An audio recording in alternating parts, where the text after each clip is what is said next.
raporo d'audit baravugamwo andakishirako kuko hariho contrat iyo biza ko ari ibindi sinavuga mugabo le contrat ndayizi naje nayiteguye le contrat entre la Fondation PAX Burundi hamwe na Febabu ni mwayiteguye nongera ndayisinyisha donc ibintu byose ndabizi muri contrat tuvuga yuko la Fondation PAX Burundi itegura igikombe citiriwe icungu a hotel de 30 millions mugabo 30 millions ntivuga ko ya federation ni fondation za organize igatanga ubushimwe bwose igatanga amahera yose 100%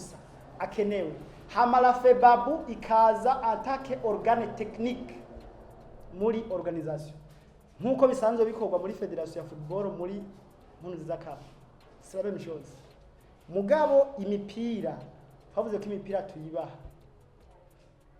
2021 2022 imipira barayirose 2023 ibaza yuko container ishitse bazoca bayironka nayo nyene suvuga ko batazoyironka raporo rero ivuga ko batarayironka mugabo nivyo ko batazoyironka ishitse tuzoca tuyibaha nta kibazo mugabo ro konta nuko ivuga ntivuga yuko twe dufata amafaranga muri fondation hama tuyahe Febabu pour organisation non tuvuga yuko la fondation itegura igikombe c'icungu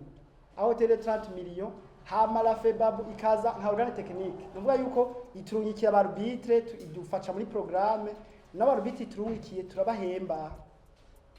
mu mahera ya fondation hama rero championnat ntuze ya championnat iheze ama equipe yose catuyangushimwe nkuko byabiteguye nivyo wanashaka gina na 30 millions narenga aho gusa twafate kuri 30 millions mugabo ararenga wanashaka usanga nshaka kureje ma 40 millions akanarenga wanashaka donc ngaho Febabu muvyerekeye uburyo ntacitubaza